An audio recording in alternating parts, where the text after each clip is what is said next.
In the old days, before Columbus discovered us, as they say, we were even closer to the animals than we are now. Many people could understand the animals' languages. They could talk to a bird, gossip with a butterfly. Animals could change themselves into people and people into animals.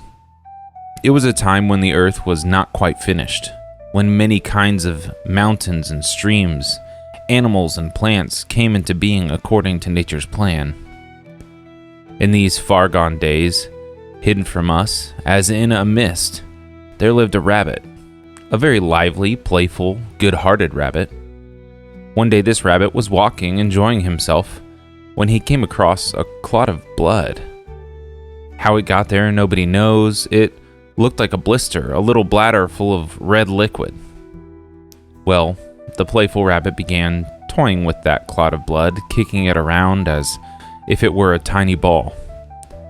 Now, we Indians believe in Takuskanskan, the mysterious power of motion. Its spirit is in anything that moves. It animates things and makes them come alive. Well, the rabbit got into this strange moving power without even knowing it.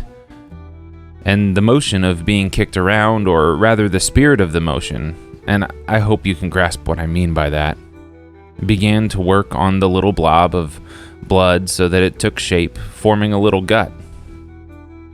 The rabbit kicked it some more, and the blob began to grow tiny hands and arms. The rabbit kept nudging it, and suddenly it had eyes and a beating heart. In this way, the rabbit, with the help of the mysterious moving power, formed a human being, a little boy. The rabbit called him Wuota Wichasa, much blood boy, that is. But he is better known as Rabbit Boy. The rabbit took him to his wife, and both of them loved this strange little boy as if he were their only son. They dressed him up in a beautiful buckskin shirt, which they painted with the sacred red color and decorated with designs made of porcupine quills. The boy grew up happily among the rabbits. When he was almost a man, the old rabbit took him aside and said, "Son, I must tell you that you are not what you think you are, a rabbit like me. You are a human. We love you and we hate to let you go, but you must leave and find your own people." Rabbit Boy started walking until he came to a village of human beings where he saw boys who looked like himself. He went into the village.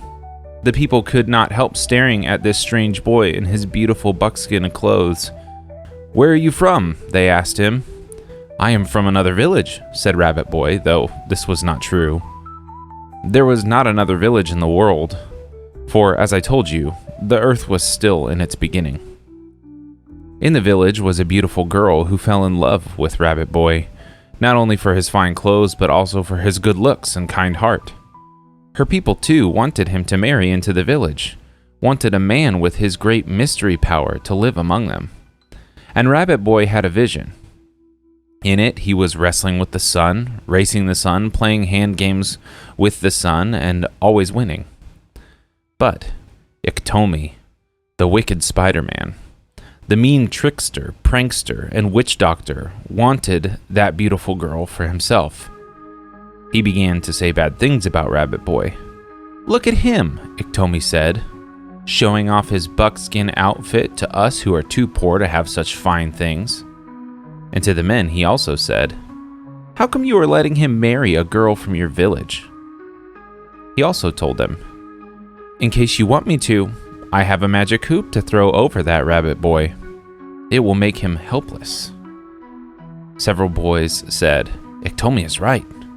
They were jealous of Rabbit Boy on account of his strange power, his wisdom and generosity. They began to fight him, and Spider-Man threw his magic hoop over him. Though it had no effect on Rabbit Boy, he pretended to be helpless, to amuse himself. The village boys and young men tied Rabbit Boy to a tree with rawhide thongs.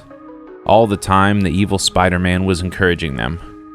"Let's take our butchering knives and cut him up."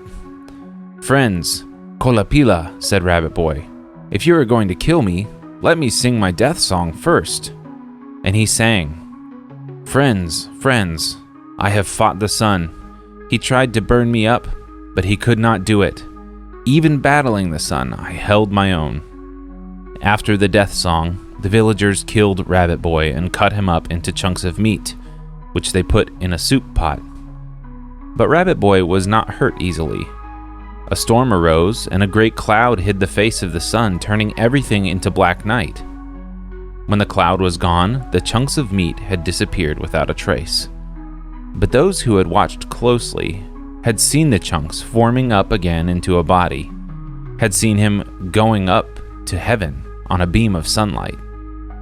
A wise old medicine man said, "This Rabbit Boy really has powerful medicine.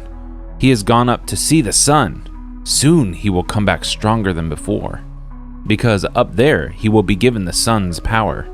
Let's marry him to that girl of ours." But the jealous spider Iktome said, "Why bother about him? Look at me. I am much more powerful than Rabbit Boy. Here, tie me up too. Cut me up. Be quick." Iktome thought he remembered Rabbit Boy's song. He thought there was power in it, magic strength. But Iktome did not remember the words right. He sang, "Friends, friends, I have fought the moon. She tried to fight, but I won. Even battling the moon, I came out on top."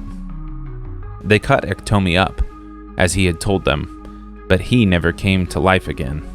The spider had finally outsmarted himself.